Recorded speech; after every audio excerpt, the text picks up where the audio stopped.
నమస్కారం, నేను మీ షణ్ముఖ్. రాష్ట్రంలో ఏం నడుస్తూ ఉంది అంటే తెలీదు, గుర్తులేదు, మర్చిపోయా. అదేవిధంగా రెండోది అప్రూవర్ రాజకీయం నడుస్తూ ఉంది. మరి ఏంటి అసలు ఈ తెలీదు, గుర్తులేదు, మర్చిపోయే కథ ఏంది, మతలబ్ ఏంది? అదేవిధంగా ఈ అప్రూవర్ రాజకీయం గురించి తెలుసుకునేందుకు ఈరోజు మనమందరం స్టూడియోలో సీనియర్ జర్నలిస్టు డివి శ్రీనివాస్ గారు, అదేవిధంగా సీనియర్ జర్నలిస్ట్ అయినటువంటి దుర్గా కుమార్ గారు ఇద్దరు ఉన్నారు. నమస్కారం సార్. నమస్కారం షణ్ముఖ్, మన వీక్షకులకు కూడా నమస్తే సార్. దుర్గా కుమార్ గారు, తెలీదు, గుర్తులేదు, మర్చిపోయా ఎక్కడ చూసినా ఇదే నడుస్తూ ఉంది. ఏంటి సార్ ఈ తెలీదు, గుర్తులేదు, మర్చిపోయా అంటే దాని గురించి మీరు వివరంగా చెప్తారా? ఏంటండి, చేసేటప్పుడు అన్నీ గుర్తుంటాయి, అన్ని స్పృహలోనే ఉంటారు, చేస్తారు. తీరా అరెస్ట్ అయినప్పుడు పోలీసుల ముందుకు వచ్చేటప్పుడు ఇది, తర్వాత దాడి చేసేటప్పుడు మా వాళ్ళు దాడి చేశారని చెబుతారు. దాడి చేసినట్టు పారిపోవటం ఎందుకండి? ఇదేమన్నా క్రిమినల్ గ్యాంగ్గా దాడులు చేసి పారిపోవటం తర్వాత రావటం? ఒక రాజకీయ పార్టీ అంటే ఏదన్నా ఒక చేసేటప్పుడు బాధ్యతాయుతంగా చేయాలి, చేసిన తర్వాత ఇది మేము చేసామని చెప్పాలి, దాన్ని ఎదుర్కోవాలి. అంతేగాని పరారైపోవటం, వాళ్ళ వెనకాల పోలీసులు పట్టడం, ఇదేదో సినిమాల్లో చేస్తారు చూసారా, వీళ్ళని పారిపోతుంటే పోలీసులు జీప్ వేసుకుని విజిల్ వేసుకుంటా వెళ్తారు చూసారా, ఇప్పుడు ఆ సీన్ నడుస్తుంది ఆంధ్రప్రదేశ్లో. దాడి చేసింది మా వాళ్ళే బాజప్తా, అంటే ఆంధ్ర భాషలో చెప్పాలంటే పూర్తిగా మాదే బాధ్యత, మా వాళ్ళకి బీపీ పెరిగింది, దాడి చేశారు అని చెప్పాడు కదా ఆయన. చెప్పినప్పుడు మళ్ళీ ఇవాళ తీరా విచారణ చేసి పోలీసులు అరెస్ట్ చేసే టైంకి పారిపోయి ఎక్కడికి పారిపోతారండి? ఇప్పుడు మీరు చెప్పిన వ్యక్తి తెలీదు, మర్చిపోయా, ఇవన్నీ, ఇంకోటి ఏంటి గుర్తులేదు. ఈ వ్యక్తి మియాపూర్ వచ్చాడు, రూట్ తెలవబట్టికే కదా మియాపూర్లో గెస్ట్ హౌస్లో. అంతా బాగానే చెప్తున్నారు సార్. ఇంతగా ఆ వ్యక్తి ఎవరు, దేనికోసం? ఆయన మాజీ బాపట్ల పార్లమెంట్ సభ్యుడండి, నందిగాం సురేష్. ఆయన అంతకుముందు అక్కడ తోటల ధ్వంసంలో కూడా ఆయన పాత్ర ఉంది.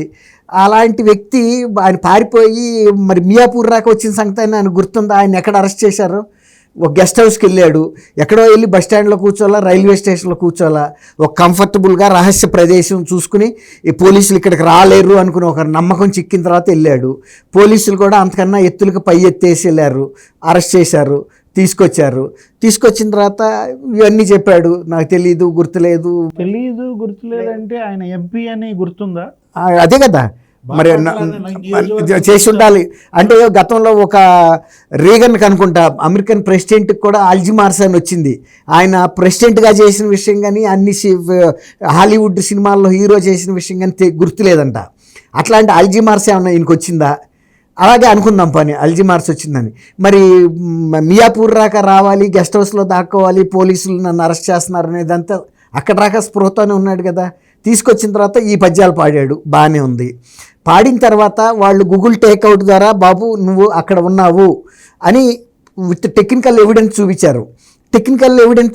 తర్వాత ఆయన గన్మెన్ కూడా అంతకుముందు ఇంట్రాగేట్ చేసిన సంగతి ఆయనకు తెలియదు. గన్మెన్ కూడా చెప్పారు, అవును ఆ రోజు ఆయన ఉన్నాడు, మేము కూడా వచ్చాము అని చెప్పారు. అది ఈయనకి తెలియదు కదా, గన్మెన్ కూడా మీకు చెప్పారు అనేటప్పుడు అప్పుడు ఇక డిఫెన్స్లో పడిపోయాడు. ఏం చేయాలి, తప్పదు, ఒప్పుకోక. అవునండి మేము అటు రోడ్డు మీద వెళ్తున్నాము, ఇంతలోకి ఏంటో గడబిడ జరుగుతుందని ఏంటో అని తొంగి చూడటానికి వచ్చానని చెబుతున్నాడు. ఆయన ఆ రోడ్డు మీద వెళ్తుంటే తెలుగుదేశం ఆఫీసులో వీళ్ళు ధ్వంసం చేస్తుంటే అది ఆయనకి ఏంటో గోల జరుగుతుందని అంటే ఆయన వచ్చి చూడటానికి వచ్చాడంట. అంటే ఎక్కడ ఏదైనా జరుగుతుంటే ఈ నెల్లి చూస్తూ ఉంటాడు, తొంగి. అక్కడికి తెలిసిపోయింది, తప్పించుకోలేకపోయాడు టెక్నికల్గా. ముందు ఈ డ్రామాలు ఎవరైనా రాజకీయ నాయకులు, మరీ ముఖ్యంగా వైఎస్ఆర్సీపీ వాళ్ళు మ్యాగ్నానిమస్గా వచ్చి ఒప్పుకుని ఉంటే అదొక రకంగా ఉండేది. ఇప్పుడు జనం ముందు వీళ్ళు ఏమయ్యారు, చెట్టుకోకడు పుట్టుకోకడు పారిపోయాడు. లేళ్ల అప్పిరెడ్డిని ఒకసారి పట్టుకున్నారు, తర్వాత తలసిల రఘురాము అంతు చిక్కట్లేదు, తర్వాత ఏమో దేవినేని అవినాష్ వెళ్ళి బెంగళూరు వెళ్ళి మళ్ళీ ఢిల్లీ వెళ్ళి అక్కడ యాంటిసిపేటరీ బెయిల్కి వేశారు. ఇవన్నీ జరుగుతున్నాయి. కానీ వీళ్ళు ఎక్కడికి పారిపోగలుగుతారండి? వీళ్ళకి విపరీతమైన ఆస్తులు ఉన్నాయి, ఒక్కొక్కళ్ళకి వందల వేల కోట్ల రూపాయల ఆస్తులు ఉన్న వ్యక్తులు ఉన్నారు. విదేశాలకు ఏమైనా పారిపోతారా? లేకపోతే ఇక్కడికి వచ్చి ఆంధ్రప్రదేశ్లో ఉండే ఉద్దేశం వాళ్ళకి లేదా? అది చిల్లరతనాన్ని తెలియజేస్తాయి. మనం ఎట్లా ఉండాలంటే ఏదైనా చేసినప్పుడు రావాలి, ఒప్పుకోవాలి ప్రజల ముందు. ఇవాళ ఎంత ఫార్స్ అయిపోయాడు, ఒక పార్లమెంట్ సభ్యుడిగా చేసిన వ్యక్తి పోలీసుల ముందు ఒక రకంగా మాట్లాడాడు, ఆ ఎవిడెన్స్ చూపించేటప్పటికి ఒక రకంగా మాట్లాడాడు. ఇటువంటి వ్యక్తులు మళ్ళీ ప్రజాప్రతినిధులుగా పోటీ చేసినప్పుడు ప్రజలకి వీళ్ళు ఎట్లాంటి విలువిస్తారండి, వాళ్ళు ఎందుకు ఇస్తారండి? Okay sir. DVS sir, September 5వ తారీఖు ఉపాధ్యాయ దినోత్సవం. మరి చిన్నప్పుడు పాఠాలు గుర్తుకు తెచ్చుకొని నందిగాం సురేష్ అయితేనేమి, ఇటు పోలీస్ వ్యవస్థలో జత్వాని గారి కేసు విషయంలో ఉన్నటువంటి విషయాల గురించి అయితేనేమి అప్రూవర్గా మారుతున్నారు. అప్రూవర్ రాజకీయం నడుస్తుంది. చిన్నప్పటి పాఠాలు గుర్తుకు తెచ్చుకొని జైల్లో సత్యమేవ జయితే పరిత్రాణాయ సాధూనాం వినాశాయ చ దుష్కృతాం ధర్మ సంస్థాపనార్థాయ సంభవామి యుగే యుగే అన్నట్లు మరి ధర్మ సంస్థాపన ప్రభుత్వంలో ధర్మ సంస్థాపన కోసం పాటుపడుతున్నటువంటి నందిగాం సురేష్ అప్రూవర్గా మారిన పరిస్థితి. మరి మీరేమంటారు సార్? అసలు ఈ అప్రూవర్ రాజకీయం నడుస్తూ ఉంది, దీనిపైన మీ విశ్లేషణ ఏంటి? అప్రూవర్ రాజకీయం అనకూడదు, అప్రూవర్ గండం. అప్రూవర్ల గండం ఇవాళ జగన్మోహన్ రెడ్డికి పట్టిందా? ఓకే. ఎందుకంటే వరుస పెట్టి అప్రూవర్లు అయిపోతున్నారు, అందరూ అప్రూవర్లు అయిపోతున్నారు. ఏది వివేకానంద రెడ్డి హత్య కేసు దగ్గర నుంచి, కాదంబరి కిడ్నాప్ దగ్గర నుంచి, ఇప్పుడు ఇదేది మంగళగిరి తెలుగుదేశం పార్టీ కార్యాలయంపై దాడి దాకా వరుస పెట్టి చూసినట్లయితే ఏంటి అప్రూవర్ల గండంరా నాయన నాకు అనుకుంటున్నాడా జగన్మోహన్ రెడ్డి? ఎందుకంటే దస్తగిరి అప్రూవర్గా మారాడు. దస్తగిరి అప్రూవర్గా మారగానే సినిమా మారిపోయింది. వివేక హత్య కేసు దస్తగిరి అప్రూవర్గా మారకముందు ఒక రకంగా ఉంది, మారిన తర్వాత ఇంకో రకంగా మారింది.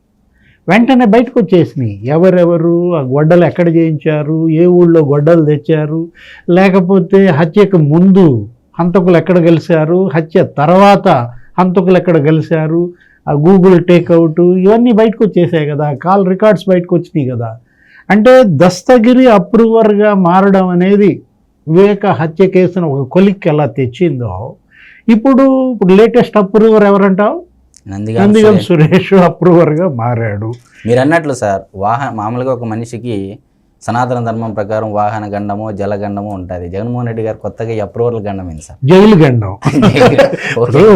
వాహన గండం, జలగండం, మృత్యుగండం, జైలు గండం, గండాలు అనేకం ఉన్నాయి. ఎందుకంటే ఇప్పుడు గండ బేరుండ మామూలు వ్యక్తి ఇవాళ జగన్మోహన్ రెడ్డి, ఇవాళ నందిగం సురేష్ ఏం చెప్పాడు? నిన్న మంగళగిరి రూరల్ పోలీస్ స్టేషను లేకపోతే ఈ 2 రోజులు కస్టోడియల్ ఎంక్వైరీలో అతను ఏం బయట పెట్టాడు? మొదటేమో నువ్వన్నది అదుర్స్ డైలాగులే, తెలియదు, గుర్తులేదు, మీరే పార్టీ అండి, తెలియదు, మీ నాయకుడు ఎవరండి, గుర్తులేదు, మాది వైఎస్ఆర్ కాంగ్రెస్ పార్టీ, మా నాయకుడు జగన్మోహన్ రెడ్డి అని అంటే వాళ్ళు నవ్వుకుంటున్నారు ఎవరు? పోలీసులు. ఈ విధమైనటువంటి సమాధానాల వల్ల తెలియదు, గుర్తులేదు, ఈ తర్ఫీదు ఎవరిచ్చారు వీళ్ళకనేది వాళ్ళకి అర్థమైపోయింది. జగన్మోహన్ రెడ్డి కూడా అప్పుడు 16 నెలలు జైలు శిక్షకు ముందు ఇంట్రాగేషన్ ఇక్కడే మంజీరాలోనో ఇక్కడ పెట్టారు ఆయన్ని. 3 రోజులు సిబిఐ లక్ష్మీనారాయణకి మొదటి రోజు అట్లాగే చుక్కలు చూపించాడు. ఏది తెలియదు, గుర్తులేదు, మీరు షేర్ ఎంతకు అమ్మారండి, 10 రూపాయల షేర్ మీరు 1440కి అమ్మారంట కదా, తెలియదు, 10 రూపాయల షేరు మీరు 340కి అమ్మారు కదా, గుర్తులేదు, ఇట్లాగే చెప్పాడు. ఎవరు? విజయసాయి రెడ్డి, జగన్మోహన్ రెడ్డి. అదే కోచింగ్ నువ్వు అన్నావుగా, ఏది ఉపాధ్యాయ దినోత్సవం కోచింగ్ ఇది. ఇప్పుడు సెప్టెంబర్ ఉన్నారు సార్, మారాలి. ఇప్పుడు వచ్చినటువంటి ధర్మం కోసం పాటుపడేటువంటి ప్రభుత్వం, మనం కూడా మారి చూపిద్దాం అంటే మీరు ఎంపీ కదండి అంటే తెలియదు, మీ నియోజకవర్గం బాపట్లే కదండి అంటే గుర్తులేదు అన్నాడా? నందిగం సురేష్ ఏం సమాధానాలు చెప్పాడంటే అప్రూవర్గా మారాడు. ఎప్పుడు? ఫస్ట్ డే ఈ ఎపిసోడ్, సెకండ్ డే మారింది. మరి ఏం జరిగిందో నాకు తెలియదు, ఆ రాత్రి ఏం జరిగిందో నాకు తెలియదు. రేపు 2వ రోజు మారాడని చెప్పేశాడని. ఏది? గన్మెన్ల వాంగ్మూలం ఆయన ఎదురుగా పెట్టారు, నీళ్లు నమిలాడంట. మీరు పార్టీ కార్యాలయం దగ్గరికి వచ్చారా, రాలేదా? ఫస్ట్ రాలేదన్నాడంట, వచ్చినట్టుగా గూగుల్ టేక్అవుట్ ఆ లొకేషన్ చూపించారంట, నీళ్లు నమిలాడంట. మీరు లేళ్లప్పిరెడ్డి ఆ వైసీపీ తాడేపల్లి కేంద్ర కార్యాలయంలో మీరు కలిశారు కదా, ఇక్కడికి రాబోయే ముందు మీ దగ్గర మీటింగ్ జరిగింది కదా అన్నారంట. ఫస్ట్ ఇలాగే గుర్తులేదన్నాడు, లేదు తెలియదు అని చెప్పాడు. వెంటనే మళ్ళా గూగుల్ టేక్అవుట్ లొకేషన్, నెక్స్ట్ ఫోటోలు చూపించారంట. ఏంది? లేళ్లప్పిరెడ్డిను వీళ్ళ ఫోటోలు కలిసి ఉన్న ఫోటోలు. ఆ ఫోటోల్లో ఇంకెవరున్నారు? ఇప్పుడు ఈ 2 బయటకు వచ్చినాయి. ఆ ఫోటోల్లో సకల శాఖ మంత్రి కూడా ఉంటుంటాడు, ఆ ఫోటోల్లో జగన్మోహన్ రెడ్డి కూడా ఉంటుంటాడు. ఇప్పుడు మంగళగిరి పార్టీ కార్యాలయంలో నందిగం సురేష్ అప్రూవర్గా మారినందుకు ఫిక్సింగ్ ద నెట్స్. సార్, కొత్తగా ఇంకెవరికి చుట్టూ నెట్స్ బిగుస్తున్నాయి. అంటే లండన్ పర్యటన ఇంకా స్టార్ట్ కాలేదు కదా సార్, మేబీ దీనివల్ల ఏమన్నా అయిండొచ్చా సార్? అంటే ఇప్పుడు నందిగం సురేష్ అప్రూవర్గా మారినాడు, ఒకవైపు విశాల్ గున్ని కూడా అప్రూవర్గా మారాడు. ఏది కాదంబరి కేసు, కాదంబరి కేసులో. కాదంబరి కేసులో అది చాలా మామూలు అంశం కాదు. Yes sir. ఏది విశాల్ గున్ని అప్రూవర్గా మారడం కాదు, రిటర్న్ స్టేట్మెంట్ ఇచ్చాడు. 3 pages. రిటర్న్ స్టేట్మెంటు స్పష్టంగా చెప్పాడు అనమాట. ఏమని, అసలు ఎవరు టికెట్ కొన్నారు, ఆ టికెట్కి ఉపయోగించిన డబ్బులు ఎక్కడవి, తను ఎలా వెళ్ళాడు, ఏది ఎవరెవరు గన్నవరం నుంచి ఫ్లైట్లో ఎక్కింది ఎవరు, హైదరాబాద్లో ఫ్లైట్లో ఎక్కింది ఎవరు, మొత్తం చక్కగా గుదిగుచ్చినట్లుగా విశాల్ గున్ని సినిమాలో చూపిస్తారు చూసావా, ట్రింగ్ ట్రింగ్ ట్రింగ్ అనే రింగులు తిరుగుతాయి, మొత్తం సినిమా చూపించాడు అనమాట. కాదంబరి దగ్గరికి వెళ్ళటం, ఆమెను లిఫ్ట్ చేయటం, తీసుకురావటం, ఏ విధంగా తల్లిదండ్రుల్ని తరలించింది, వీటన్నిటి వెనుక తనకిచ్చిన ఆదేశాలేమో పిఎస్ఆర్ ఆంజనేయులు. పిఎస్ఆర్ ఆంజనేయులు రేపు అప్రూవర్గా మారతాడా? అంటే ఇప్పుడు రాబోయే అప్రూవర్ ఎవరు? అప్రూవర్ గండం, నెక్స్ట్ గండం ఎవరు? జగన్మోహన్ రెడ్డి గారికి అన్నట్టు మనం ఆలోచించాం. ఇప్పుడు నందిగం సురేష్ ఇక్కడ ఈ మంగళగిరి పార్టీ కార్యాలయంపై దాడిలో అప్రూవర్ అన్నావు, అక్కడ విశాల్ గున్ని అప్రూవర్ అన్నావు. What next? Who next? రేపు రాబోయే అప్రూవర్లు ఎవరు? సార్ దుర్గా కుమార్ గారు సార్ ఇందాక డివిఎస్ఆర్ చెప్పినట్టు అప్రూవర్ల గండం, అప్రూవర్ రాజకీయం కాదు గండం. ఇది ఈ ఒక రకంగా ఆలోచన చేస్తే ఇదే కరెక్ట్ అనిపిస్తుంది, ఈ పదమే. కానీ అయితే ఇక్కడ విశాల్ గున్ని గారు ఏదైతే రిటర్న్ స్టేట్మెంట్గా వాంగ్మూలం ఇచ్చారో ఈ తీగ ఎంతవరకు వెళ్తా సార్? డొంక ఎక్కడి వరకు కదిలిద్దా? అంటే జగన్మోహన్ రెడ్డి గారి వరకు కదిలిద్దా, లేకపోతే ధనుంజయ రెడ్డి వరకు ఆగిద్దా, లేకపోతే సజ్జల రామకృష్ణారెడ్డి వరకు ఆగిద్దా, లేకపోతే సీతారామజనుల దగ్గర ఆగిపోనుందా? అక్కడ దాకా భారతీ మేడం దాకా వెళ్ళొచ్చేమో. అంటే జగన్మోహన్ రెడ్డి గారిని దాటి మళ్ళీ భారతీ మేడం. ఓకే, ఎందుకో చెప్తున్నా అంటే పిఎస్ఆర్ ఆంజనేయులు గారికి పర్సనల్ ఇంట్రెస్ట్ ఏముందండి? ఆయనకి ఏమన్నా ఆయన ఫ్రెండ్, ఆయనకి ఫ్రెండ్ ఆయన రాకే వెళ్తుంది, అంతేగాని గురించి పిఎస్ఆర్ ఆంజనేయులు ఇట్లాంటి రుచిలోకి దిగుతాడని నేను అనుకోను. ఆయన గతంలో అనేక వివాదాస్పదమైన వ్యక్తి అయినా వాటితో గుణపాఠాలు నేర్చుకున్నాడు కాబట్టి బురదలో దిగితే కాలుకి మట్టి అవుతుందనేది తెలుసు ఆయనకి. కాబట్టి ఆయన స్వయంగా దిగుతాడని అయితే నేను అనుకోను. ఆయనకు అంత ఇంట్రెస్ట్ కూడా ఉండదు. ఇప్పుడు మీరు అడిగారు ఎక్కడ రాకి వెళ్తుంది అంటే డొంక చివరి రాకి వెళ్తుందండి. తీగలాగితే 1 అడుగుల్లో 2 అడుగులు ఎందుకు ఆగుతుంది? డొంక చివర చెట్టు ఏదైతే ఉందో పొద అక్కడ రాక అల్లుకుని ఉంది, ఇది మొత్తం అల్లుకుని ఉన్నది. ఆఖరి పొద ఎక్కడ ఉందో అక్కడ రాక వెళ్ళిపోతుంది. ఖచ్చితంగా ఇది సజ్జల రామకృష్ణారెడ్డి గారి పాత్ర కూడా ఉంటుంది. సజ్జల రామకృష్ణారెడ్డి గారు ఎందుకు చెబుతున్నానంటే అసలు డిఫెక్టివ్ చీఫ్ మినిస్టర్గా పనిచేసింది ఆయన. అయితే జగన్మోహన్ రెడ్డి గారి దగ్గర నుంచి ఆదేశం రాకుండా ఈయన పిఎస్ఆర్కి పురమాయించడు ఈ పనిని. పిఎస్ఆర్కి పురమాయించాలంటే సజ్జల రామకృష్ణారెడ్డికి ఇస్తారు కాబట్టి సజ్జల రామకృష్ణారెడ్డి గట్టిగా ఫాలో అప్ చేశాడు. దాన్ని మళ్ళీ పిఎస్ఆర్ కూడా వీళ్ళిద్దరితో ఫాలో అప్ చేశాడు. విశాల్ గున్ని ఇప్పుడు ఒక ఎస్పీ క్యాడర్లో ఉన్నాడు, తను ఇంకా చాలా ఫ్యూచర్ ఉంది.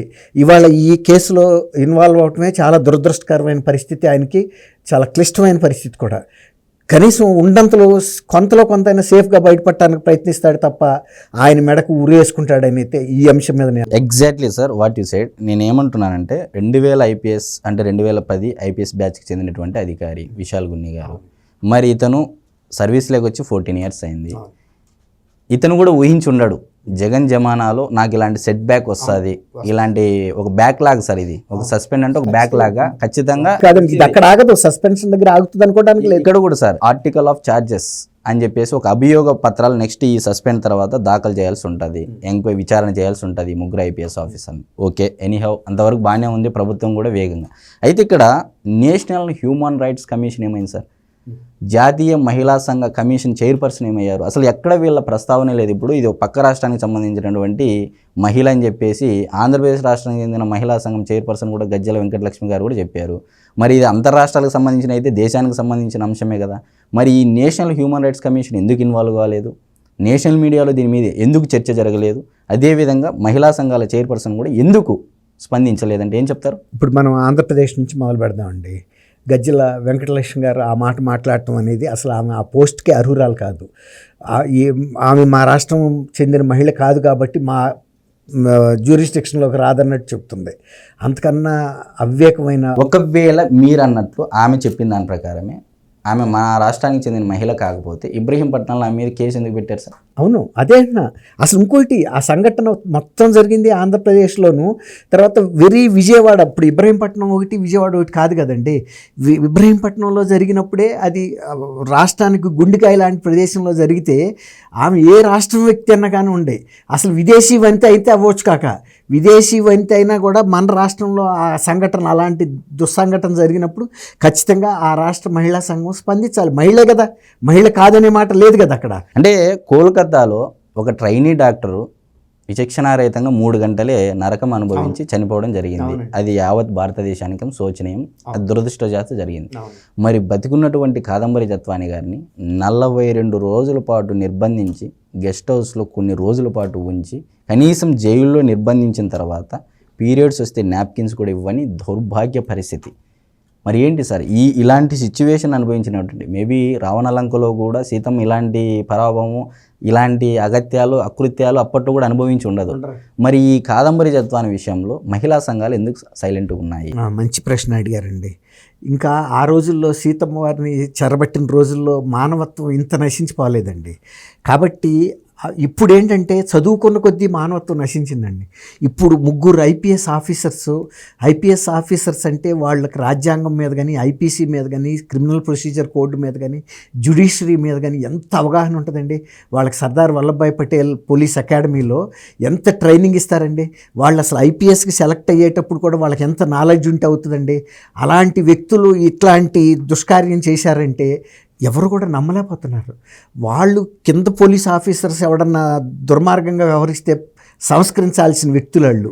అలాంటిది అంత పెద్ద పెద్ద టోపీలు పెట్టుకుని, అంత రాజ్యాంగ బాధ్యతలు, అంత హోదాల్లో ఉండి, అంత జీతభత్యాలు ప్రభుత్వం నుంచి ఒక గౌరవం పొందుతున్న వ్యక్తులు ఈ పని చేశారంటే నమ్మలేని పరిస్థితి. మీరు అన్నట్టు ఇవాళ ఆ అమ్మాయి 42 రోజులు కాదండి ఆమె పడిన వేదన. ఆ తర్వాత ఇక్కడ తెలుగుదేశం కూటమి ప్రభుత్వం వచ్చి వీళ్ళు గత ప్రభుత్వంలో జరిగిన అవకతవకల మీద చర్యలు తీసుకుంటున్నారు అని ఒక ధైర్యం వచ్చిన తర్వాత అప్పుడు బయటకు వచ్చింది. అప్పుడు వరకు ఆమె అసలు బయటకు చెప్పుకోలేని పరిస్థితి. ఆమెకి సోషల్గా కూడా మహారాష్ట్రలో కూడా బాయ్కాట్ చేశారు. బొంబాయిలో వాళ్ళ చుట్టాలు కూడా బెదిరించారు. వీళ్ళు తీవ్రమైన దేశ ద్రోహం కేసుల్లో ఉన్నారు, వీళ్ళతో కనుక మీరు మాట్లాడితే మీరు కూడా షాక్కు గురవుతారంటే మీకు కూడా ఈ కేసు చుట్టుకుంటుందని భయపెట్టారు. రెండోది, ఎవరన్నా ఈ బ్యాంక్ అకౌంట్స్ చీజ్ చేసిన తర్వాత వాళ్ళ పరిస్థితి ఎట్లా ఉంటుందండి? ఎక్కడికన్నా వెళ్ళి డబ్బులు అడగలుగుతారా? వాళ్ళ ఆర్థిక కార్యక్రమాలు ఎలా జరుగుతాయండి? ఆ తర్వాత కూడా ఆమె తీవ్రమైన క్షోభ అనుభవించింది. రెండోది ఏంటంటే, మీరు అడిగారు నేషనల్ ప్రెస్ ఎందుకు స్పందించలేదని. ఆమె ఎవరితో తగాదా పెట్టుకుందండి? ఆమె పెద్ద ఒక పారిశ్రామికవేత్తతో పెట్టుకుని కంప్లైంట్ ఇచ్చింది. కంప్లైంట్ తీసుకోకపోతే కోర్టుకు వెళ్ళి ఆర్డర్ తీసుకొచ్చి మళ్ళీ వెళ్ళింది. ఆయన ఏం చేశాడు? దేశంలో ఉన్న అన్ని ముఖ్యమంత్రులతోనూ నన్ను ఈ ఊబిలోంచి బయట పడేయగలుగుతారా అంటే ఎవరు ఒప్పుకోలే. ఈయన నేను చేయగలుగుతాను, అదేముంది మా పోలీసులకు అప్పచెబితే అన్నట్టుగా బొటనవేలుతో తుంచేద్దాం అనుకున్న దశలో వీళ్ళు దిగారు. దిగినప్పుడు ఇప్పుడు నేషనల్ ప్రెస్ కూడా ఇవాళ రేపు ప్రెస్ గతంలో లాగా ఉందండి. ధైర్యంగా గతంలో ఏమైనా ఇలాంటివి జరిగినప్పుడు నేషనల్ ప్రెస్ పుంకాలుగా ఇచ్చింది. షాబుద్దీన్ కేసు అప్పుడు వంజారా అని ఒక డిఐజీ ర్యాంక్ ఆఫీసరు, ఒక ఎస్పీ ఆఫీసరు, అది ఒక్కటే దీనికన్నా ముందు జరిగిన సంఘటన ఏదన్నా ఉంది అంటే గుజరాత్. అట్లాంటి మీడియా ఇవాళ ఎందుకు స్పందిస్తుంది? రెండోది, మీరు అడిగారు human rights commission, national human rights commission కానీ, నేషనల్ విమెన్ రైట్స్ కమిషన్ కానీ చైర్పర్సన్ ఎందుకు స్పందించలేదని. ఇంకా వాళ్ళు ఈ ఐపీఎస్ ఆఫీసర్స్ ఇష్యూ కనుక అగ్రివేట్ అవుతుంది కదండి. ఇప్పుడు ఎట్టాగూ వీళ్ళు క్యాట్కి వెళ్తారు, తర్వాత ట్రిబ్యునల్స్కి ఎక్కడెక్కడ ఎన్ని అవకాశాలు అంటే వెళ్తారు. వెళ్ళినప్పుడు ఇది అక్కడ ఇష్యూ అవుతుందండి, డిబేటబుల్ ఇష్యూ అవుతుంది. ఒక 3 ఐపీఎస్ ఆఫీసర్లని ఆంధ్రప్రదేశ్ గవర్నమెంట్ ఒక సాలిడ్ గ్రౌండ్స్ మీద సస్పెండ్ చేసింది. తర్వాత వీళ్ళకి మీద చర్య తీసుకోమని డిఓపిటీకి రాసింది, తర్వాత యూపీఎస్సీకి రాస్తుంది. ఇవన్నీ జరిగినప్పుడు అప్పుడు నేషనల్ ఇష్యూ ఖచ్చితంగా అవుతుందండి. వీళ్ళకి ఇష్టం ఉన్నా లేకపోయినా నేషనల్ మీడియా అటెన్షన్ వస్తుంది. అప్పుడు మీరు అన్నట్టు నేషనల్ విమెన్స్ కమిషన్ కూడా బయటకు రాక తప్పదు. ఇది ఆంధ్రప్రదేశ్కి సంబంధించిన ఇష్యూ కాదు. ఆమె కనుక ఆంధ్రప్రదేశ్ విమెన్స్ కమిషన్ ఆమె చెప్పినట్టు రేపు ఇది జాతీయ స్థాయి ఇష్యూ ఖచ్చితంగా అవుతుందండి. ఇది సర్దార్ వల్లభాయ్ పటేల్ అకాడమీలో కూడా రాబోయే ఫ్యూచర్ ఐపీఎస్ ఆఫీసర్స్కి ఒక గుణపాఠంగా ఉంటుంది. ఆంధ్రప్రదేశ్లో ఒక 3 ఐపీఎస్ ఆఫీసర్స్ కరెంట్ షాక్ కొట్టినట్టు ఇన్వాల్వ్ అయ్యారు ఇలాంటి ఇష్యూస్లో అని కూడా వస్తుంది. ఇది ఒక పాఠ్యాంశంగా ఉంటుంది. అది అంత తక్కువది అని మనం అంచనా వేయడానికి వీల్లేదు. అప్పుడే షణ్ముఖ్ గారు. Okay sir. సార్ ఇందాక నేషనల్ హ్యూమన్ రైట్స్ కమిషన్ గురించి మహిళా సంఘాలు మామూలుగా రామాయణంలో సనాతన ధర్మంలో మనం చదువుకున్నాం సార్. సీతమ్మ అంటే చెరబట్టినటువంటి రావణాసురుని కూడా గడ్డిపరక ముందుంచి సమాధానం చెప్పింది. అంటే ఆ రోజు ప్రజాస్వామ్యం అంటే చెరపట్టిన వాడిని కూడా గడ్డిపరకు చూపించిన అవతలి వాడు దుష్ప్రవర్తనగా చేయలేదు. మరి నేడు అదే మహిళను గడ్డిపరకతో చూస్తున్నారు. అంటే ఒకప్పుడు ఆ గడ్డిపరకకు ఉన్నంత వాల్యూ ఇప్పుడు లేదు. మరి మీరేమంటారు సార్?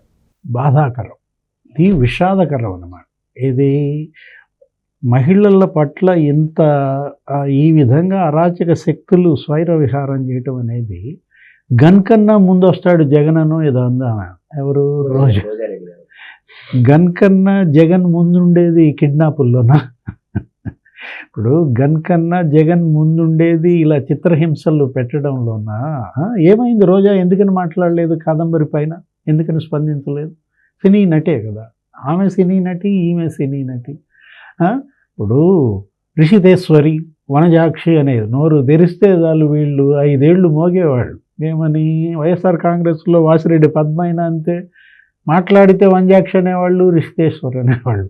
ఇప్పుడు ఈ కాదంబరికి జరిగిన అన్యాయం మీద వాళ్ళు ఎందుకని నోరు తెరవట్లేదు, ఎందుకని మాట్లాడట్లేదు అంటే కాదంబరి ఏముంది? ధనము అధికారం తన పాలిట శాపంగా మారాయి. ధనం ఎవరిది? పారిశ్రామికవేత్త. అధికారం జగన్మోహన్ రెడ్డి. ఈ 2 వాళ్ళిద్దరే తనకి శాపాలుగా మారాయని తను చెప్పినప్పుడు ఈ అధికారం ఈ ధనమే వీళ్ళ నోరు మూస్తుందా? ఎవరిది? మన దుర్గా కుమార్ గారు చెప్పినట్టు నేషనల్ ఉమెన్ కమిషన్ నోరు ఎందుకు మూతబడిందంటే ధనమా, అధికారమా? అసలు ఏదైనా సరే వాళ్లే కాదు, ప్రజా సంఘాలు కావచ్చు, సినీ ఆర్టిస్ట్ అసోసియేషన్లు కావచ్చు, వాళ్ళందరూ స్పందించలేదంటే, వాళ్ళ మహిళలు రాలేదంటే ఏముందామే స్టేట్ మహిళా కమిషన్ ఏం పేరు? గజ్జల వెంకటలక్ష్మి. ఏమన్నారామె? వేరే రాష్ట్రానికి సంబంధించినట్టు మహిళ. నిర్భయ ఉదంతం ఎక్కడ జరిగింది? జరిగితే దేశం మొత్తం ఊగిపోయింది, ఒక ప్రభుత్వమే కూలిపోయింది. ఏది? నిర్భయ యాజిటేషన్. అప్పట్లో ఢిల్లీలో ఒక బస్సులో జరిగినటువంటి అమానుష అత్యాచారం ఒక 10 ఏళ్ల ప్రభుత్వాన్నే కూల్చేసిందనమాట. యూపీఏ మన్మోహన్ సింగ్ ప్రభుత్వం కూల్చివేతలో ప్రధాన పాత్ర. ఇవాళ ఇంతమంది ఉసురు కొట్టబట్టే జగన్మోహన్ రెడ్డి ఈ పతనానికి కారణమయ్యాడు. కాదంబరి లాంటి వాళ్ళు, కాదంబరి కేసే బయటకు వచ్చింది. రాని కాదంబరులు ఎంతమంది ఉన్నారు సార్? ఇక్కడ ఎగ్జాక్ట్గా నేను మెన్షన్ చేస్తాను. జగన్మోహన్ రెడ్డి గారు ఎందుకు డాక్టర్ల మీద పగ పెంచుకున్నాడు? మీరు బాగా గమనించినట్లే డాక్టర్ స్వర్గీయ రాజశేఖర రెడ్డి గారు డాక్టరే, తర్వాత డాక్టర్ సుధాకర్ గారు డాక్టరే, తర్వాత వైఎస్ సునీత గారు డాక్టరే, తర్వాత మిగతా వాళ్ళు కూడా ఎవరైతే ఉన్నారో కోడెల శివప్రసాద్ గారు డాక్టరే. మీరు బాగా గమనించండి సార్. కాదంబరి కూడా కాదంబరి కూడా డాక్టరే కదా సార్. డాక్టర్ ఆమె కూడా ఎంబీబీఎస్ చదివింది. ఎందుకు ఈయన డాక్టర్ల మీద పగ పెంచుకున్నాడు అని అంటే ఏం చెప్తారు సార్? అసలు మాంగారు కూడా డాక్టరే. గంగిరెడ్డి మల్టీ స్పెషాలిటీ హాస్పిటల్ ఉంది ఆయనకి పులివెందులలో. పిల్లనిచ్చిన మామ భారతి తండ్రి కూడా డాక్టరే. ఆయన కూడా చనిపోయాడు అనుకుంటా కదా. చనిపోయాడు ఏదో. ఇప్పుడు అభిషేక్ రెడ్డి కూడా నో మోర్. ఎవరు అంటే ఇప్పుడు వాళ్ళల్లో ఇప్పుడు నువ్వు చెప్పింది ఏదో చూశాను సోషల్ మీడియాలో. 3 పైకి పోయారు, రాజశేఖర రెడ్డి, కోడెల శివప్రసాద్. గమ్మత్తు ఏంటంటే కోడెల శివప్రసాద్ ఆయన బలిదానం, ఆయన ఆ మరణానికి కారకులు అంతా ఎలా పతనం అవుతున్నారో చూసావా? ఆయన మరణానికి కారకుడు జగన్మోహన్ రెడ్డి ప్రభుత్వం, జగన్మోహన్ రెడ్డి కాబట్టి నీకు వెంటనే ఏం జరిగింది? ఇవాళ 150 నుంచి 11కు పడిపోయాడు. ఇవాళ పిచ్చిలేసి తిరుగుతున్నాడు. ఏం మాట్లాడుతున్నాడు ఆయనకి అర్థం కావట్లేదు.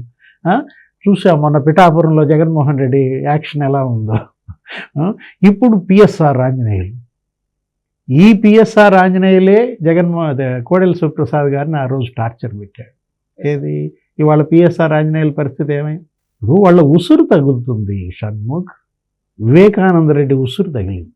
వీళ్ళందరికీ కూడా వివేకానంద రెడ్డి ఉసురు తగలబట్టే ఇవాళ సీఎం కుర్చీ ఎగిరవతలు పడింది అనమాట. జగన్మోహన్ రెడ్డి కింద పడిపోయాడు సీఎం కుర్చీలోంచి. ఒక తన్నుది అంతే వివేకానంద రెడ్డి. కుర్చీ మడత పెట్టారు సార్. ఏంటంటే డాక్టర్లు అంటే జగన్మోహన్ రెడ్డికి పడదా అంటే అసలు జగన్మోహన్ రెడ్డికి ఎవరంటే పడుద్ది? ఒక డాక్టర్లే కాదు, అది కూడా చెల్లెళ్ళన్నా పడదు, తల్లన్నా పడదు, ఒక భార్య అంటే పడుద్ది. భార్య విధేయుల సంఘం అంటూ ఒకటి పెడితే జగన్మోహన్ రెడ్డినే పెట్టారు. Okay sir.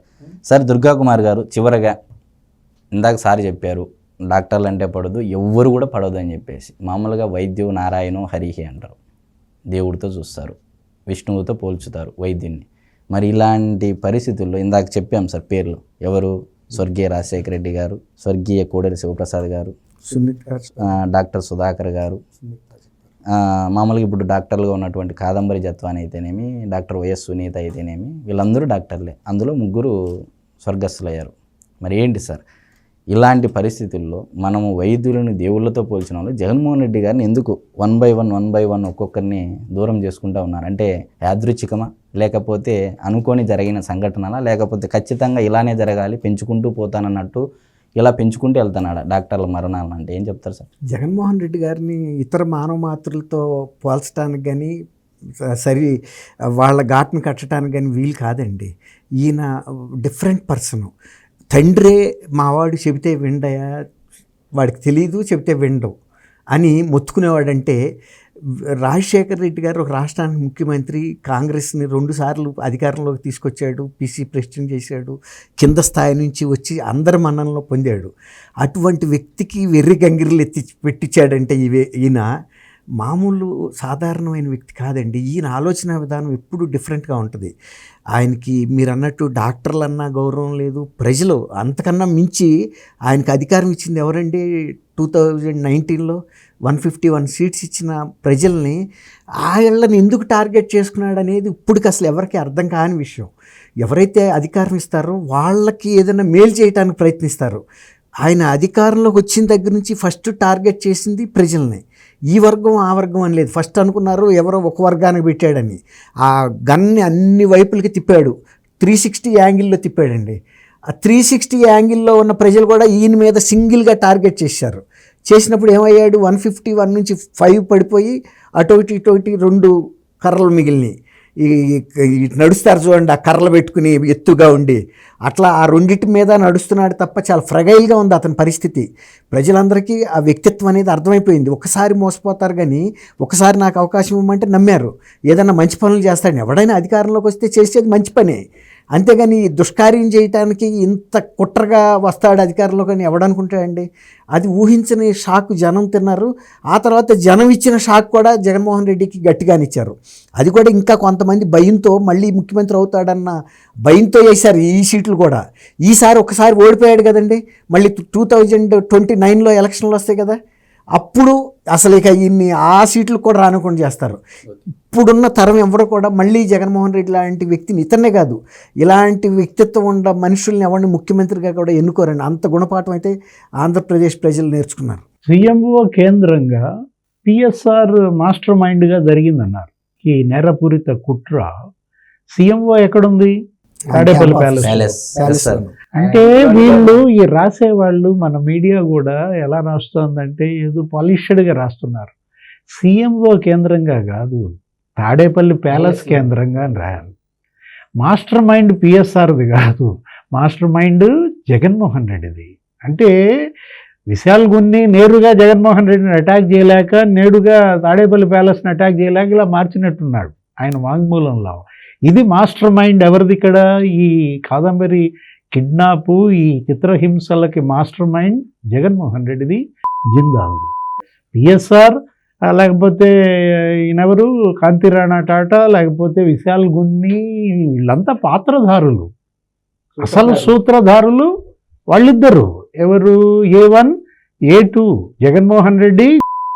మీ సమయాన్ని వెచ్చించినందుకు ధన్యవాదాలు సార్. మరొక అంశంతో మళ్ళీ కలుద్దాం. నమస్కారం. నమస్కారం షణ్ముఖ గారు, మన వీక్షకులు.